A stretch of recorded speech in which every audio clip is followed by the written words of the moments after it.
নমস্কার বন্ধুরা, তোমরা দেখছো তোমাদের প্রিয় চ্যানেল অল ইন্ডিয়া র্যাঙ্কার্স।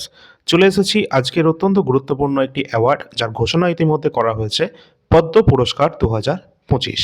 2025-এর পদ্ম পুরস্কার, যেটা 2026-এ অ্যানাউন্সমেন্ট করা হয়েছে। অবশ্যই তোমাদের এক্সামের জন্য এটা ইম্পর্টেন্ট একটা টপিক, কারণ এখান থেকে প্রশ্ন আমাদের প্রতিটা পরীক্ষায় চলে আসে। তো আজকে প্রথমে আমরা দেখে নেব সম্পূর্ণ থিওরি এই পদ্ম অ্যাওয়ার্ড সম্পর্কিত, তার ইতিহাস এবং তার স্ট্র্যাটেজিক এগুলো। তার সাথে সাথে আমরা দেখে নেব 2026-এ কে কে পাচ্ছেন এই পদ্ম অ্যাওয়ার্ড। এবং ভিডিওর আমাদের মাঝামাঝি থাকবে পদ্ম পুরস্কার সম্পর্কিত সমস্ত এমসিকিউ কোশ্চেন অ্যান্সার, যেগুলো তোমাদের এক্সামে চলে আসে। অত্যন্ত গুরুত্বপূর্ণ, প্রায় তোমাদের 30টা প্লাস কিন্তু তোমাদের প্রশ্ন উত্তর থাকবে আজকের ক্লাসে। অবশ্যই শেষ পর্যন্ত দেখবে। যারা এখনও পর্যন্ত চ্যানেলে নতুন রয়েছে তোমরা সকলে সাবস্ক্রাইব করে রাখবে এবং লাইক করে দেবে, শেয়ার করে রাখবে। তো চলো আমরা ক্লাসটি শুরু করি। এবং তোমরা সকলে কিন্তু টেলিগ্রাম চ্যানেলে যুক্ত হবে। টেলিগ্রামের লিঙ্ক ভিডিও ডিসক্রিপশন বক্সে দেওয়া রয়েছে, অবশ্যই তোমরা যুক্ত হবে। তো চলো আমরা দেখে নিই এ টু জেড সম্পূর্ণ তথ্য। ফার্স্টে আমরা দেখে নেব পদ্ম পুরস্কার সংক্রান্ত গুরুত্বপূর্ণ তথ্য। পদ্ম পুরস্কার ভারতের সর্বোচ্চ বেসামরিক সম্মাননাগুলির মধ্যে একটি। কেন বললাম এই কথাটা? কারণ আমাদের দেশের সর্বোচ্চ নাগরিক সম্মান যেটা হচ্ছে ভারতরত্ন, তারপর সেকেন্ড হাইয়েস্ট যেটা আসে সেটা হচ্ছে আমাদের পদ্ম পুরস্কারের মধ্যে পড়ছে। পদ্ম পুরস্কার, যেটা ভারত সরকার প্রজাতন্ত্র দিবস উপলক্ষে এই পুরস্কার কিন্তু ঘোষণা করে। তোমরা জানো আজকে আমাদের কত তারিখ? 26শে জানুয়ারি 2026। আর এই 26শে জানুয়ারি কিন্তু আমাদের সংবিধানকে কার্যকর করা হয়েছিল সম্পূর্ণ ভারতে, এবং ভারতও কিন্তু একটি প্রজাতান্ত্রিক রাষ্ট্ররূপে আত্মপ্রকাশ করে। এবং এই জন্য আমরা এই দিনটিকে স্মরণ করে রাখার জন্য প্রতি বছর 26 জানুয়ারি প্রজাতন্ত্র দিবস বা রিপাবলিক ডে হিসাবে আমরা এটাকে সেলিব্রেট করি। তো আমরা দেখে নেব যে পদ্ম পুরস্কার এটা কিন্তু প্রথম দেওয়া হয়েছিল 1954 সালে, এবং ভারতের রাষ্ট্রপতি কিন্তু এই পদ্ম পুরস্কার প্রদান করে থাকেন, যেটা কিন্তু আজকের দিনে অ্যানাউন্সমেন্ট করা হয়েছে। পদ্ম পুরস্কার জনসেবার উপাদানের সাথে জড়িত সকল কর্মকাণ্ড বা শৃঙ্খলার কৃতিত্বকে স্বীকৃতি দিয়ে থাকে। পদ্ম পুরস্কারগুলি স্বরাষ্ট্র মন্ত্রকের তত্ত্বাবধানে আসে, অর্থাৎ পদ্ম পুরস্কার তোমাদের পরীক্ষায় আসবে এটি কোন মন্ত্রকের মাধ্যমে এটা কিন্তু প্রদান করা হয় বা কোন মন্ত্রকের তত্ত্বাবধানে এটা কিন্তু দেওয়া হয়। অবশ্যই মিনিস্ট্রি অফ হোম অ্যাফেয়ার্স বা স্বরাষ্ট্র মন্ত্রকের তত্ত্বাবধানে। ভারতের সর্বোচ্চ বেসামরিক সম্মান কোনটা? ভারতরত্ন ভারতের সর্বোচ্চ বেসামরিক সম্মান, যেটাও কিন্তু 1954 সালে প্রবর্তিত হয়েছিল ফার্স্টে, এবং এটা কিন্তু তৎকালীন রাষ্ট্রপতি ছিলেন ডক্টর রাজেন্দ্র প্রসাদের সময়।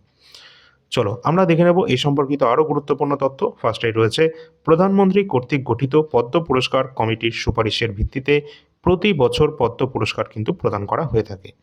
পদ্ম পুরস্কার কমিটির সভাপতিত্ব করে থাকেন মন্ত্রী পরিষদ সচিব, এবং এতে স্বরাষ্ট্র সচিবের সাথে সাথে রাষ্ট্রপতি সচিব এবং 4জন থেকে 6জন বিশিষ্ট ব্যক্তিত্বদের সদস্য হিসাবে কিন্তু থাকেন এই সকল ব্যক্তিরা।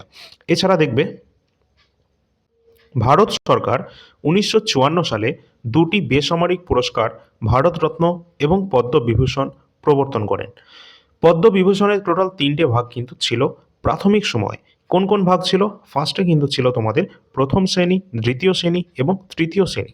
পরবর্তীকালে তারিখ 8ই জানুয়ারি 1955 সালে জারি করা রাষ্ট্রপতির একটি বিজ্ঞপ্তির মাধ্যমে পদ্মবিভূষণ, পদ্মভূষণ এবং পদ্মশ্রী এদেরকে কিন্তু নামকরণ করা হয়েছে। যেখান থেকে আমরা দেখতে পাচ্ছি সাল কত থেকে? 1955 সাল থেকে। পরবর্তী আমরা দেখব যে পদ্ম পুরস্কারগুলি সাল 1954 সালে চালু হয়েছিল, এবং এগুলি 1978, 1979 এবং 1993 থেকে 1997 সাল পর্যন্ত সংক্ষিপ্ত বিরতি ছাড়া প্রতি বছর প্রজাতন্ত্র দিবসে ঘোষণা হয়ে আসছে। অর্থাৎ প্রতি বছর কিন্তু 1954 সাল থেকে শুরু করে প্রতি বছর এই পদ্ম পুরস্কার কিন্তু প্রদান করা হয়, এবং তার ঘোষণা করা হয় প্রতি বছরের প্রজাতন্ত্র দিবস 26শে জানুয়ারিতে, এবং শুধুমাত্র কয়েকটা সাল ব্যতীত। কোন কোন সাল? 1978, 1979, 1993 থেকে 1997 পর্যন্ত। পরবর্তী আমরা দেখব এই পুরস্কারগুলি শিল্প, জনসেবামূলক কর্ম এবং জনসাধারণের বিষয়, বিজ্ঞান, প্রকৌশল, এছাড়া রয়েছে বাণিজ্য ও শিল্প, চিকিৎসা, সাহিত্য এবং খেলাধুলা, শিক্ষা এবং সিভিল সার্ভিসের মতো ইত্যাদি যে গুরুত্বপূর্ণ যে বিষয়গুলি রয়েছে এগুলির কার্যকলাপে কিন্তু দেওয়া হয়ে থাকে। অর্থাৎ এই সমস্ত কাজের সাথে বিভিন্ন যুক্ত আউটস্ট্যান্ডিং যে সমস্ত পার্সন রয়েছেন তাদেরকেই কিন্তু আমরা প্রদান করে থাকি এই পদ্ম, অর্থাৎ পদ্ম পুরস্কার। আমরা মানে এখানে কিন্তু আমাদের ভারত সরকার। পরবর্তী আমরা দেখে নেব যে পদ্ম পুরস্কার 3টি বিভাগে কিন্তু দেওয়া হচ্ছে। কোন কোন ক্ষেত্রে আমরা একটু দেখব। এখানে ক্ষেত্রগুলো আমরা আগেই দেখে নিয়েছি, এবার আমরা দেখব বিভাগগুলো। ব্যতিক্রমী ও বিশিষ্ট সেবার জন্য দেয়া হচ্ছে পদ্মবিভূষণ, যেটা আমাদের ভারতের ভারতরত্ন যেটা সর্বোচ্চ রয়েছে, তারপরই যেটা আসছে সেটা সেকেন্ড হাইয়েস্ট আমাদের নাগরিক সম্মান পদ্মবিভূষণ। পরবর্তী রয়েছে উচ্চমানের বিশিষ্ট সেবার জন্য দেয়া হচ্ছে পদ্মভূষণ। এই পদ্মভূষণ আমাদের তৃতীয় সর্বোচ্চ সম্মান। পরবর্তী রয়েছে বিশিষ্ট সেবার জন্য দেয়া হচ্ছে পদ্মশ্রী। পদ্মশ্রী অনেক ব্যক্তিকেই দেয়া হয় প্রতি বছর, তার সংখ্যাটাও অনেকটা, এবং এটা হচ্ছে আমাদের ভারতের চতুর্থ সর্বোচ্চ নাগরিক সম্মান। এই সমস্ত যে পদ্ম অ্যাওয়ার্ড তার পাশে তোমরা কিন্তু দেখতে পাচ্ছ, ফার্স্টে রয়েছে পদ্মবিভূষণ, সেকেন্ডে রয়েছে পদ্মভূষণ, এবং থার্ডের যে পিকচার দেখতে পাচ্ছ সেটা পদ্মশ্রী। এবার আমরা দেখব যে প্রথম পদ্ম পুরস্কার প্রাপ্ত ভারতের যে সমস্ত গুণী ব্যক্তি রয়েছেন তাদের সকল বিস্তারিত তথ্য আমরা দেখে নেব, তাদের সম্পর্কে সব কিছু আমরা দেখে নেব। ফার্স্টে রয়েছে আমাদের সত্যেন্দ্রনাথ বসু। তিনি পদ্মবিভূষণের প্রথম প্রাপক ছিলেন, অর্থাৎ পদ্মবিভূষণ পাচ্ছেন প্রথম সত্যেন্দ্রনাথ বসু।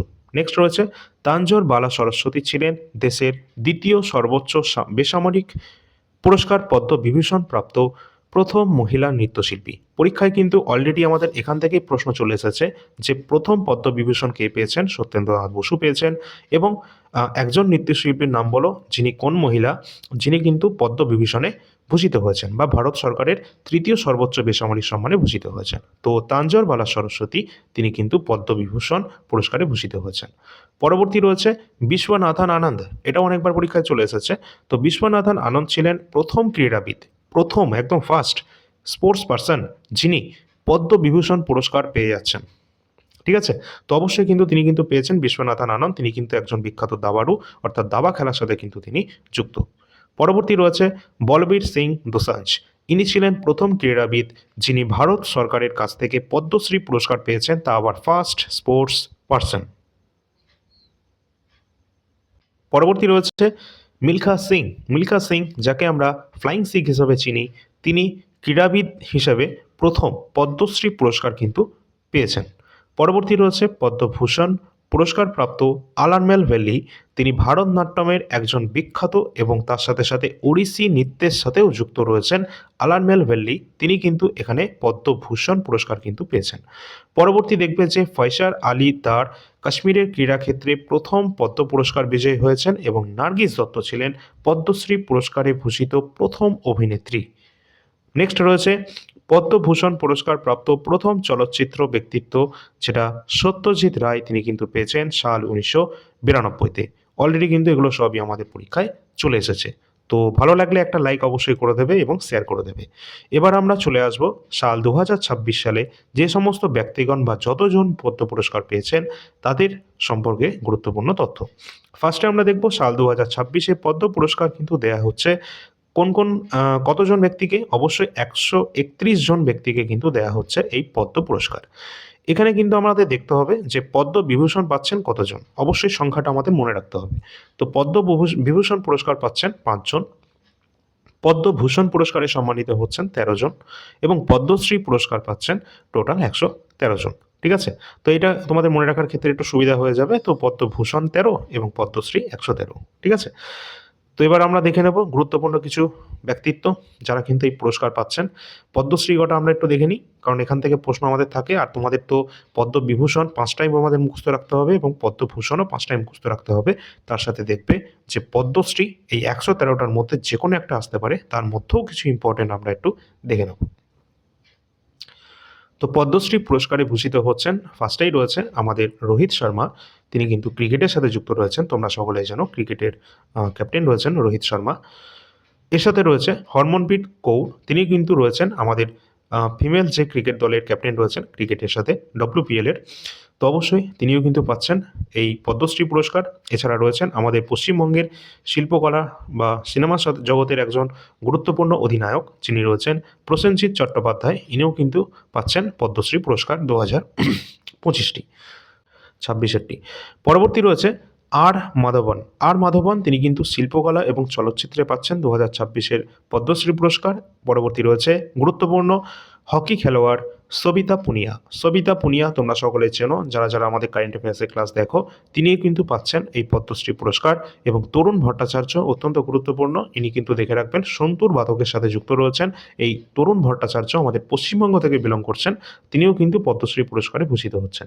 নেক্সট রয়েছে সরোজ মণ্ডল, তিনি কিন্তু চিকিৎসা বিজ্ঞানে তিনি কিন্তু পাচ্ছেন আমাদের পশ্চিমবঙ্গ থেকে পদ্মশ্রী পুরস্কার। এই সমস্ত নামগুলো তোমাদের দেখে রাখতে হবে, কারণ এগুলো কিন্তু 113টার মধ্যে অত্যন্ত গুরুত্বপূর্ণ। ভিভিআই ইম্পর্টেন্ট, আমাদের রাজ্যের এক্সাম দাও বা আমাদের ডব্লিউবিএসএসসি দাও বা এসএসসি, রেলওয়ে, যে কোনো ওয়ান ডে কম্পিটিটিভ এক্সাম দেয় না কেন, এই যে 11টার মতো হয়তো 10টা কি 11টা তোমাদের এখানে দেওয়া হয়েছে, তোমাদের কোথা থেকে, এটা হচ্ছে তোমাদের পদ্মশ্রী থেকে। 113 জনের মধ্যে এই কটা নাম তো তোমাদের পুরো মুখস্থ রাখতে হবে, কারণ এখান থেকে 100% তোমাদের পরীক্ষায় থাকবে।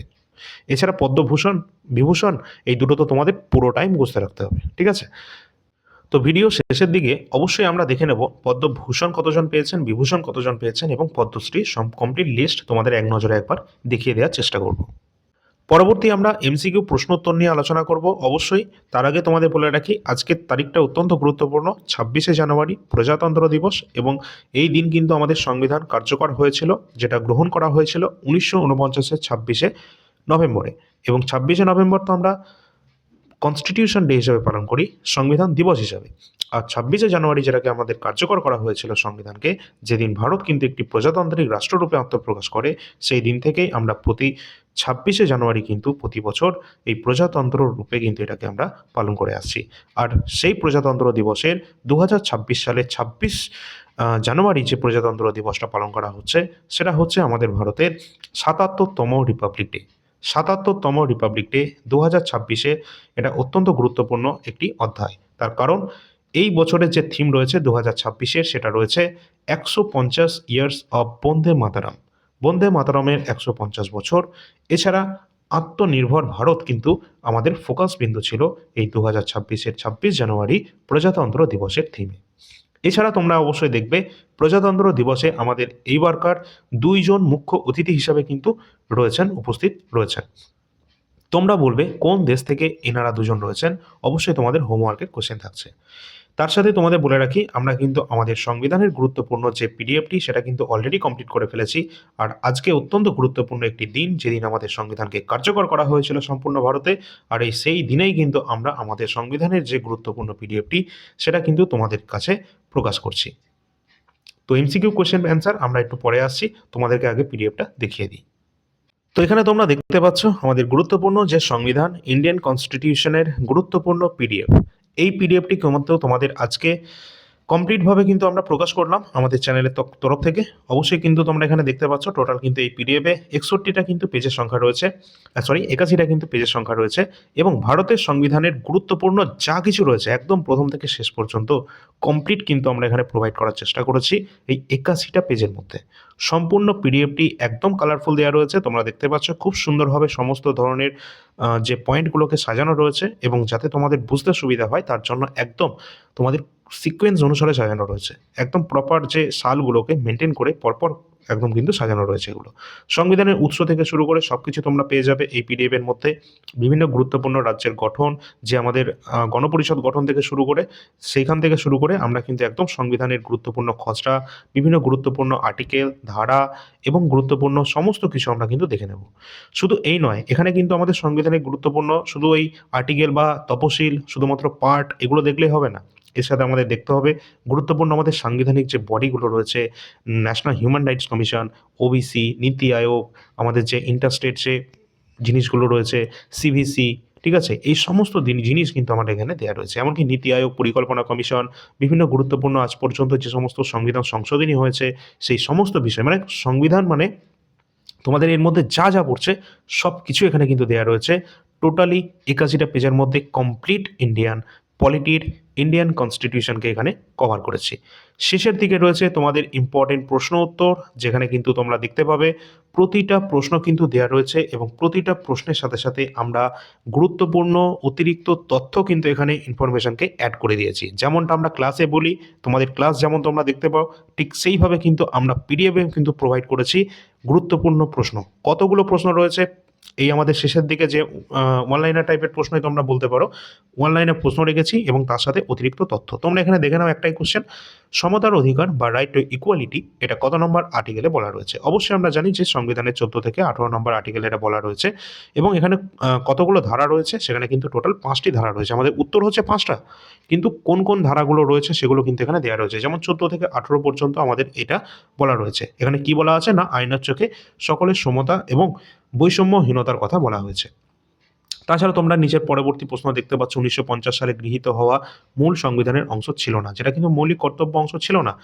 যেহেতু এখানে কিন্তু এটা ছিল না, এটা যুক্ত করা হচ্ছে কবে, যেটা কিন্তু মৌলিক কর্তব্যকে 1976-এর 42 নম্বর সংবিধান সংশোধনীর মাধ্যমে এটাকে যুক্ত করা হয়েছে। এই ধরনের কিন্তু এক্সট্রা তথ্য কিন্তু আমরা প্রোভাইড করার চেষ্টা করেছি প্রতিটা প্রশ্নের শেষে। কতগুলো এই ধরনের প্রশ্ন রয়েছে, মোটামুটি ধরে রাখো 300-র ওপরে কিন্তু এখানে প্রশ্ন রয়েছে, ঠিক আছে, শেষের দিকে টোটাল ইন্ডিয়ান কনস্টিটিউশন থেকে। এই টোটাল পিডিএফটা যদি তোমরা 5 থেকে 6 বার যদি পড়ে নাও, তোমাদের রাজ্যের পিএসসির যে কোনো এক্সাম, ডব্লিউবিপির যে কোনো এক্সাম, ডব্লিউবি এসএসসির যে কোনো এক্সাম, শুধু তাই নয়, আমাদের এসএসসির সিজিএল সিএইচএসএল এর মতো এক্সামেও কিন্তু এখান থেকে প্রশ্ন আসবে। এসএসসি জিডি যারা দিচ্ছ, যারা এমটিএস দেবে, সিএইচএসএল যারা দেবে, এমনকি রেলওয়ে এনটিপিসি যারা দেবে, ঠিক আছে, অবশ্যই সমস্ত এক্সামের জন্য কিন্তু ইম্পর্টেন্ট। শুধু তাই নয়, আরও তোমরা দেখে রাখো যারা রেলের আরপিএফ বা গ্রুপ ডি এক্সাম দেবে, প্রতিটা এক্সামের জন্য কিন্তু এই পিডিএফটা তোমাদের জন্য গুরুত্বপূর্ণ, যারা বাংলা ভাষায় পরীক্ষাটা দিচ্ছ। এছাড়া কিন্তু ইতিহাসের পিডিএফও রয়েছে। আর তোমাদের একটু দামটা বলে দিই, তোমাদের ভয় নেই, দাম কিন্তু তোমাদের সকলের জন্য, সুবিধার জন্য, আর যাতে সকলে নিতে পারে এটা, ঠিক আছে, তার জন্যই কিন্তু আমি এসেছি। আমি তোমাদের আগে থেকে বলে দিই ভাই, কেউ যেন বলবে না যে তোমরা এটা ব্যবসা করার জন্য এসেছো বা অন্য কিছু।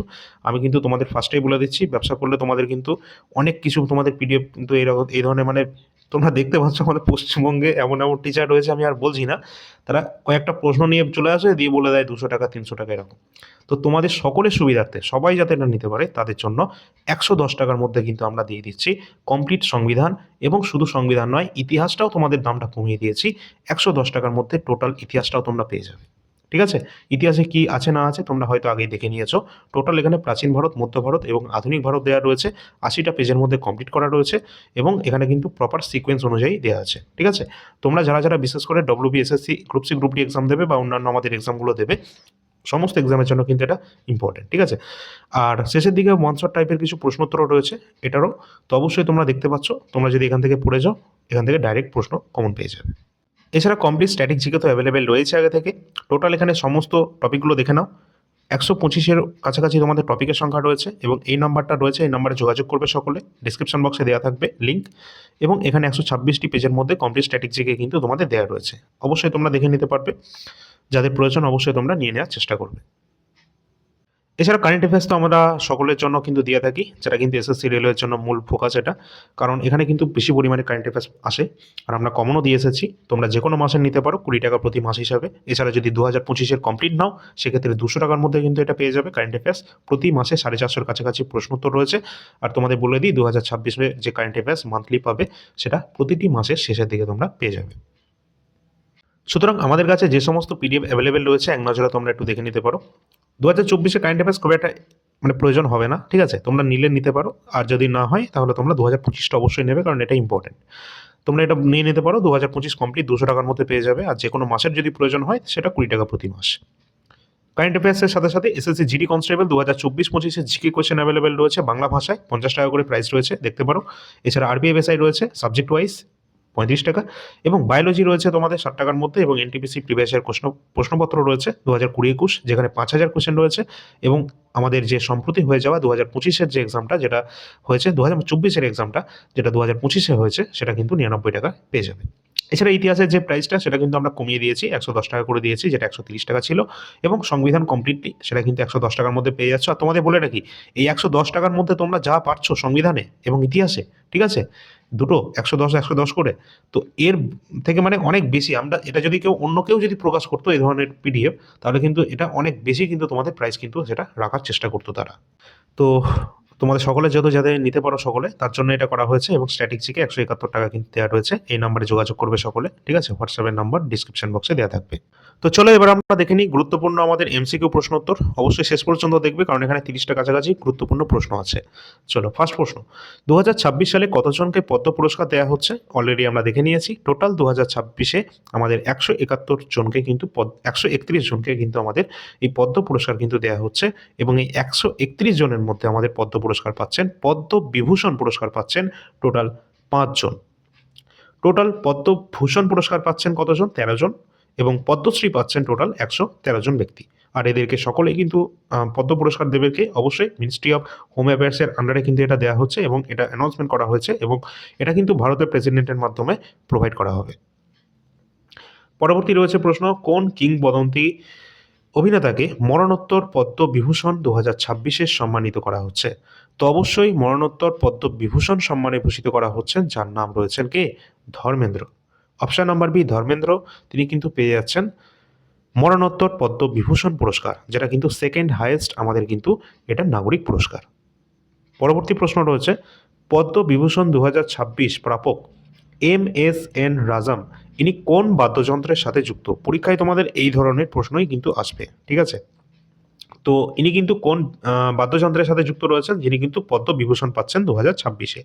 তো তোমাদের MSN রাজাম রয়েছেন, ইনি কিন্তু ভায়োলিনের সাথে যুক্ত রয়েছেন। অপশন নাম্বার এ আমাদের সঠিক অ্যান্সার হয়ে যাবে।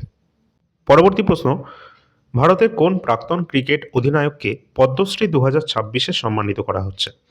তো পদ্মশ্রী 2026 দেওয়া হচ্ছে কোন প্রাক্তন ক্রিকেট অধিনায়ককে? অবশ্যই রাইট অ্যান্সার হয়ে যাবে এক্ষেত্রে আমাদের রোহিত শর্মা। রোহিত শর্মাকে কিন্তু এখানে দেওয়া হচ্ছে 2026-এর পদ্মশ্রী পুরস্কার। পরবর্তী প্রশ্ন রয়েছে, জনসেবার জন্য পদ্মবিভূষণ 2026 সম্মানে ভূষিত শ্রী KT থমাস কোন পেশার সাথে যুক্ত রয়েছেন? তো এনাকে দেওয়া হতে চলেছে KT থমাস, ইনি কোন আমাদের ফিল্ডের সাথে যুক্ত রয়েছেন, যিনি পদ্মবিভূষণ পাচ্ছেন 2026-এর? অবশ্যই তিনি কিন্তু বিচার বিভাগের সাথে কিন্তু সম্পর্কিত রয়েছেন। অপশন নাম্বার বি সঠিক অ্যান্সার। পরবর্তী প্রশ্ন রয়েছে, পদ্মভূষণ 2026-এ মরণোত্তর প্রাপক শ্রী শিবু সোরেন ইনি কোন রাজ্যের প্রাক্তন মুখ্যমন্ত্রী ছিলেন? শিবু সোরেন 2026-এর পদ্মভূষণ পুরস্কার পাচ্ছেন, যেটা থার্ড হাইয়েস্ট রয়েছে, এবং তিনি কিন্তু এটা মরণোত্তর পাচ্ছেন। আর তিনি কোন রাজ্যের প্রাক্তন মুখ্যমন্ত্রী ছিলেন? অবশ্যই রাইট অ্যান্সার হয়ে যাবে, ঝাড়খণ্ড রাজ্যের কিন্তু প্রাক্তন মুখ্যমন্ত্রী ছিলেন শিবু সোরেন। পরবর্তী প্রশ্ন আছে, 2026-এর 131 জন পদ্ম পুরস্কার বিজয়ীদের মধ্যে কতজন মহিলা রয়েছেন? অবশ্যই ইম্পর্টেন্ট, কতজন মহিলা, মহিলার সংখ্যাটা কিন্তু পরীক্ষায় চলে আসে। তো টোটাল কিন্তু এখানে 19 জন এমন মহিলা রয়েছেন যারা কিন্তু 2026-এর 131 জন পদ্ম পুরস্কার প্রাপকদের মধ্যে এই 19 জন কিন্তু মহিলা রয়েছেন। পরবর্তী প্রশ্ন রয়েছে, মহারাষ্ট্রের কোন বিখ্যাত প্লেব্যাক গায়িকাকে 2026 সালের পদ্মভূষণ সম্মানে ভূষিত করা হবে? অবশ্যই রাইট অ্যান্সার হয়ে যাবে Alka Yagnik. Option number B Alka Yagnik, তিনি কিন্তু পাচ্ছেন 2026-এর প্লেব্যাক একজন গায়িকা পদ্মভূষণ সম্মান। পরবর্তী প্রশ্ন রয়েছে, পি নারায়ণ কোন ক্ষেত্রে পদ্মবিভূষণ সম্মান ভূষিত হবেন? তো পদ্মবিভূষণ সম্মানে ভূষিত হবেন পি নারায়ণন, ইনি কোন ক্ষেত্রের সাথে যুক্ত? অবশ্যই এখানে আমাদের রাইট অ্যান্সার হবে তিনি সাহিত্য এবং শিক্ষার সাথে যুক্ত রয়েছেন। অপশন নাম্বার এ সঠিক অ্যান্সার। পরবর্তী প্রশ্ন রয়েছে, 2026 সালের জানুয়ারিতে সারা দেশ থেকে কতজন অজানা নায়ককে পদ্মশ্রী সম্মানে ভূষিত করা হয়েছে? টোটাল 45 জন এই unsung heroes, option number A সঠিক অ্যান্সার হবে। টোটাল 45 জন আনসাং হিরোজকে দেওয়া হচ্ছে পদ্মশ্রী 2026-এ সম্পূর্ণ ভারত থেকে। পরবর্তী প্রশ্ন রয়েছে যে পদ্ম পুরস্কার বিজয়ীদের ঘোষণা কোন দিন করা হয়? তো অবশ্যই রাইট অ্যান্সার হয়ে যাবে আজকের দিন, অর্থাৎ 26শে জানুয়ারি। এই তারিখে কিন্তু প্রতি বছর এই পদ্ম পুরস্কার বিজয়ীদের কিন্তু নাম ঘোষণা করা হয়। তো অপশন নম্বর এ প্রজাতন্ত্র দিবসের সময়। পরবর্তী প্রশ্ন রয়েছে, পদ্ম পুরস্কার কে প্রদান করে থাকেন? অবশ্যই রাইট অ্যান্সার হয়ে যাবে পদ্ম পুরস্কার, যেটা আমাদের রাষ্ট্রপতির হাত ধরেই কিন্তু এর হাত দিয়েই কিন্তু এটা প্রদান করা হয়ে থাকে। অবশ্যই right answer option number D হবে। পরবর্তী প্রশ্ন আছে, পদ্ম পুরস্কারের 3টি প্রকার কি রয়েছে? অবশ্যই তিনটে প্রকার রয়েছে, 3 ধরনের রয়েছে, যেটা হচ্ছে আমাদের ফার্স্টেই পদ্ম পুরস্কারের মধ্যে হাইয়েস্ট রয়েছে পদ্মবিভূষণ, দেন পদ্মভূষণ, তারপর আসছে পদ্মশ্রী। অবশ্যই অপশন নাম্বার ডি সঠিক অ্যান্সার হয়ে যাবে ওপরের 3টে। পরবর্তী রয়েছে, ভারতের সর্বোচ্চ নাগরিক সম্মান কোনটি? ভারতের সর্বোচ্চ নাগরিক সম্মান হচ্ছে আমাদের ভারতরত্ন পুরস্কার, যেটা কিন্তু সাল 1954 সাল থেকেই দেওয়া হয়েছে। যে সময়, সেই সময়টা কোন সাল ছিল? 1954 সাল, ডক্টর রাজেন্দ্র প্রসাদের সময়কাল ছিল সেই সময়। পরবর্তী প্রশ্ন রয়েছে কি আছে, 2026 2026-এর ভারতের দ্বিতীয় সর্বোচ্চ নাগরিক সম্মান কোনটি? আচ্ছা, ভারতের দ্বিতীয় সর্বোচ্চ নাগরিক সম্মান আমাদের সঠিক অ্যান্সার হয়ে যাবে অবশ্যই পদ্মবিভূষণ। পরবর্তী প্রশ্ন, ভারতের তৃতীয় সর্বোচ্চ নাগরিক সম্মান কোনটা? তো ভারতের তৃতীয় সর্বোচ্চ অবশ্যই পদ্মভূষণ। নেক্সট আছে ভারতের চতুর্থ সর্বোচ্চ নাগরিক সম্মান আমাদের পদ্মশ্রী। তো চারটে অবশ্যই দেখে রাখবে। নেক্সট কোশ্চেন, প্রথম কোন খেলোয়াড় পদ্মবিভূষণ পুরস্কার পেয়েছিলেন? প্রথম কোন খেলোয়াড় পদ্মবিভূষণ পুরস্কার পেয়েছেন? অবশ্যই বিশ্ববিখ্যাত দাবার সাথে যুক্ত রয়েছেন বিশ্বনাথন আনন্দ। তিনি কিন্তু এখানে আমাদের প্রথম পদ্মবিভূষণ পুরস্কার পেয়েছেন খেলোয়াড় হিসেবে। পরবর্তী প্রশ্ন আছে, খেলাধুলায় প্রথম কে পদ্মশ্রী পুরস্কার পেয়েছিলেন? তো খেলাধুলায় প্রথম পদ্মশ্রী পুরস্কার পেয়েছেন, অবশ্যই রাইট অ্যান্সার হবে বলবীর সিং দোসাঞ্জ। বলবীর সিং দোসাঞ্জ তিনি কিন্তু খেলাধুলায় প্রথম তিনি পেয়েছেন 1957 সালে পদ্মশ্রী পুরস্কার প্রথম পেয়েছেন। পরবর্তী প্রশ্ন আছে, পরবর্তী প্রশ্ন, পদ্মশ্রী পুরস্কারে সম্মানিত হওয়া প্রথম অ্যাথলিট কে ছিলেন? তো প্রথম অ্যাথলিট ছিলেন পদ্মশ্রী পুরস্কারে সম্মানিত হওয়া মিলখা সিং। ফ্লাইং সিখ নামে পরিচিত এই মিলখা সিং তিনি কিন্তু পদ্মশ্রী পুরস্কারে সম্মানিত হওয়া প্রথম অ্যাথলিট ছিলেন, যিনি কত সালে পেয়েছেন? অবশ্যই 1959 সালে কিন্তু এই মিলখা সিং, যিনি ফ্লাইং সিখ নামে পরিচিত, তিনি কিন্তু পদ্মশ্রী পুরস্কারে সম্মানিত হয়েছেন 1959, 59। পরবর্তী প্রশ্ন আছে, হকির জাদুঘর হিসাবে পরিচিত মেজর ধ্যানচাঁদকে কোন বছর পদ্মভূষণ পুরস্কারে ভূষিত করা হয়েছে? তো কোন বছর পদ্মভূষণ পুরস্কারে ভূষিত করা হয়েছে মেজর ধ্যানচাঁদকে? হকির জাদুঘর নামে পরিচিত মেজর ধ্যানচাঁদ সাল 1956-তে তিনি কিন্তু পেয়েছেন পদ্মভূষণ পুরস্কার। অবশ্যই ইম্পর্টেন্ট আমাদের এক্সামের জন্য এটা। পরবর্তী প্রশ্ন রয়েছে, দেশের সর্বোচ্চ বেসামরিক সম্মান পদ্ম পুরস্কার নিচের কোন বছর প্রবর্তন করা হয়েছিল? প্রথম পদ্ম পুরস্কার এবং প্রথম ভারতরত্ন একই সালে 1954 সালে কিন্তু প্রথম দেওয়া হয়েছিল। পরবর্তী প্রশ্ন রয়েছে, 1999 সালের নিচের কোন সেতার বাদককে ভারতরত্ন প্রদান করা হয়েছিল? অবশ্যই ইম্পর্টেন্ট, এটা দেখে রাখবে। তো ভারতরত্ন হিসাবে কিন্তু পেয়েছেন সেতার বাদক অবশ্যই পণ্ডিত রবিশঙ্কর। সাল কত? অবশ্যই 1999-তে। পরবর্তী প্রশ্ন আছে, নিচের কে পদ্মভূষণ পুরস্কার প্রাপক? একজন বিখ্যাত ভারতনাট্যম শিল্পী এবং থিওসফিস্ট এবং কলাক্ষেত্র নৃত্য স্কুলের সাথে যুক্ত রয়েছেন। অবশ্যই এটা এই লাইনটাই পুরো আমাদের CHSL এবং CGL এর এক্সামে কিন্তু এসেছিল। অবশ্যই এক্সামের জন্য ইম্পর্টেন্ট, তোমরা দেখে নেবে। তো রাইট অ্যান্সার হয়ে যাবে আমাদের কোনটা? বলো যারা যারা জানো। রুক্মিণী দেবী অরুন্দলে। অপশান নাম্বার সি, রুক্মিণী দেবী অরুন্দলে। তিনি একজন প্রফেশনাল ভারতনাট্যম ড্যান্সার, তার সাথে সাথে তিনি থিওসফিস্ট এবং কলাক্ষেত্র নৃত্য স্কুলের সাথে কিন্তু যুক্ত, যিনি প্রতিষ্ঠাতা তিনি, এবং পদ্মভূষণ পুরস্কারে কিন্তু ভূষিত হয়েছেন এই রুক্মিণী দেবী অরুন্দলে। পরবর্তী প্রশ্ন আছে, নিচের মধ্যে কে প্রথম অভিনেত্রী হিসাবে পদ্মশ্রী ভূষণে সম্মানিত হয়েছেন? অবশ্যই রাইট অ্যান্সার হয়ে যাবে কোনটা?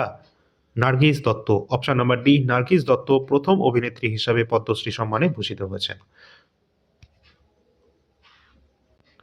এখানে আমাদের দেখতে হবে কত সালে তিনি পেয়েছেন। অবশ্যই সাল 1958-তে তিনি পদ্মশ্রী সম্মানে ভূষিত হয়েছিলেন। পরবর্তী যে প্রশ্ন রয়েছে, কর্ণা মালেশ্বরী কবে পদ্মশ্রী পুরস্কার পেয়েছেন? অবশ্যই ইম্পর্টেন্ট প্রশ্ন একটি। কর্ণা মালেশ্বরী নামটা শুনলে আমাদের কিন্তু অত্যন্ত গুরুত্বপূর্ণ এবং গৌরবময়, কারণ তোমরা সকলেই সেটা জানো। এখানে আমাদের সঠিক অ্যান্সারটা কোনটা হবে? অবশ্যই অ্যান্সার করার চেষ্টা করো তোমরা সকলে যারা যারা জানো। তিনি কিন্তু সাল 1999-তে কর্ণা মালেশ্বরী পদ্মশ্রী পুরস্কারে কিন্তু ভূষিত হয়েছেন। পরবর্তী প্রশ্ন রয়েছে, নিচের কোন গায়ক পদ্মশ্রী, পদ্মভূষণ এবং পদ্মবিভূষণ তিনটে পুরস্কারই কিন্তু পেয়েছেন? তো এই জন্য নামটা অত্যন্ত গুরুত্বপূর্ণ, আমাদের দেখে রাখতে হবে। SP বালাসুব্রমণিয়াম। SP বালাসুব্রমণিয়াম তিনি কিন্তু পদ্মশ্রী, পদ্মবিভূষণ এবং পদ্মভূষণ তিনটে পুরস্কারই তিনি পেয়েছেন।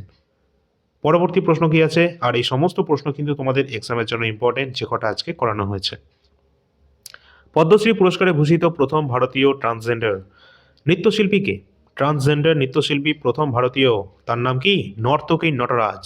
পরীক্ষায় বহুবার এসেছে SSCর এক্সামে, তোমরা MTS দেখবে, CGL, CHSL যে কোনো এক্সামের প্রশ্ন উত্তর প্রিভিয়াস ইয়ার খুলে নেবে, এই প্রশ্নটা তোমরা দেখতেই পাবে।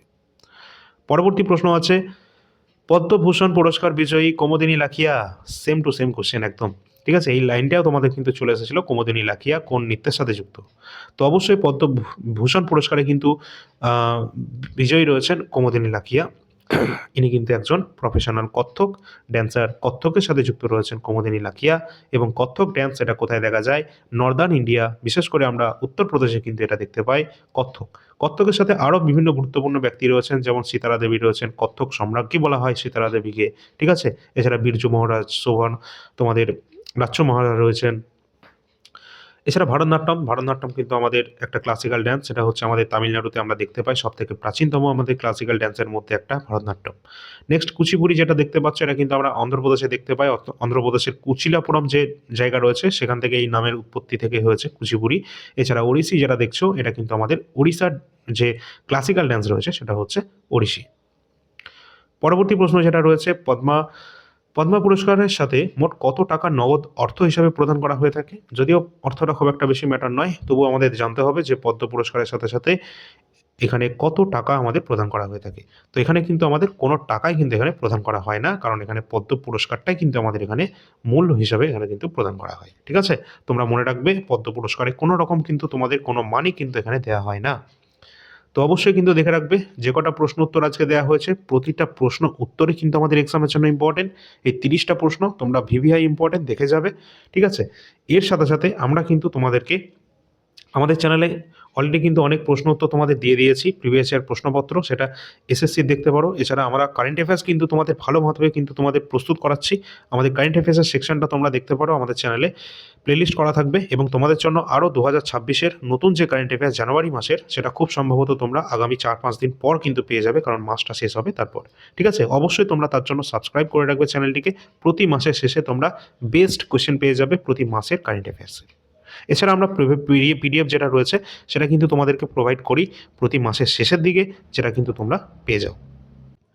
তো চলো এবার আমরা একটু দেখে নেব যে সমস্ত ব্যক্তিদেরকে আমাদের পদ্মবিভূষণ, পদ্মভূষণ এবং পদ্মশ্রী দেওয়া হয়েছে। 1 মিনিট, আর তোমরা একটু কমেন্ট সেকশনে বলে দেবে, ঠিক আছে, যে তোমাদের আজকের যে ক্লাসটা দেওয়া হয়েছে, আজকের ক্লাসটা অবশ্যই ভালো ক্লাস, তোমাদের প্রশ্ন উত্তরগুলো খুব ভালোভাবে ছিল। আর তোমাদের কি এই পিডিএফের যেটা কিন্তু আমাদের আজকে ক্লাসে আলোচনা হয়েছে সেটা কি তোমাদের প্রয়োজন আছে? অবশ্যই যদি প্রয়োজন হয় তোমরা একটু কমেন্ট সেকশনে জানিয়ে দেবে, তাহলে পিডিএফটা তোমাদের কিন্তু প্রোভাইড করে দেওয়া হবে আগামী কাল। ঠিক আছে, আর অবশ্যই তোমরা এখানে যেটা দেখতে পাচ্ছ, টোটাল কিন্তু আমাদের 5 জন পদ্মবিভূষণ এবং 13 জন পদ্মভূষণ এবং 113 জন পদ্মশ্রী। যদি আমি এটা পড়তে যাই তাহলে আজকের ক্লাসটা আরও 1 ঘন্টা এক্সট্রা হয়ে যাবে, তাই না? তো অবশ্যই তোমরা একটু নামগুলো দেখে নেবে, এখানে যে কটা নাম দেখতে পাচ্ছ তাদের ফিল্ডগুলো দেখে রাখবে। নাম আর ফিল্ড, এই দুটো জিনিস তোমাদেরকে দেখতে হবে পদ্মবিভূষণের ক্ষেত্রে। পরবর্তী স্লাইডে তোমরা দেখবে যে পদ্মভূষণ 13 জন রয়েছে, নামগুলো দেখবে, তারা কোন ফিল্ডের সাথে যুক্ত রয়েছে সেটা দেখবে।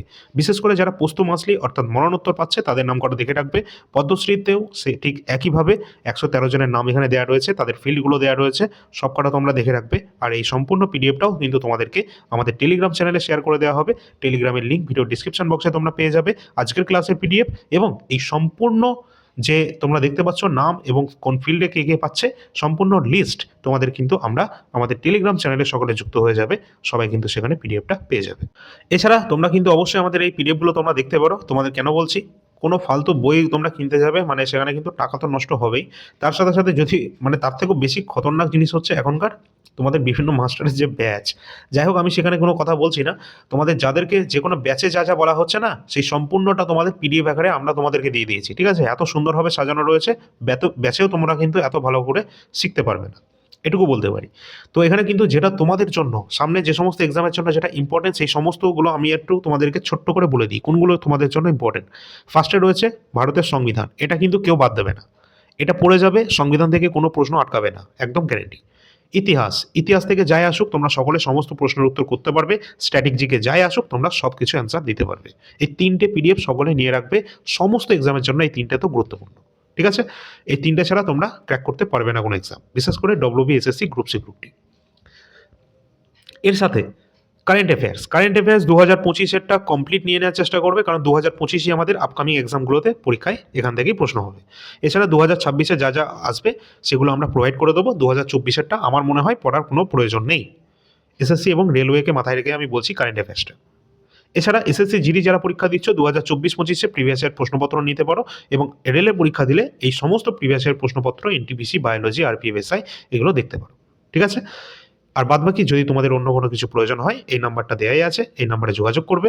অবশ্যই পিডিএফ যাদের যাদের প্রয়োজন এই নাম্বারেই তোমরা যোগাযোগ করবে। তো চলো দেখা যাচ্ছে পরবর্তী ক্লাসে দেখা হচ্ছে। পরবর্তী ক্লাস নিয়ে আসছি। ধন্যবাদ।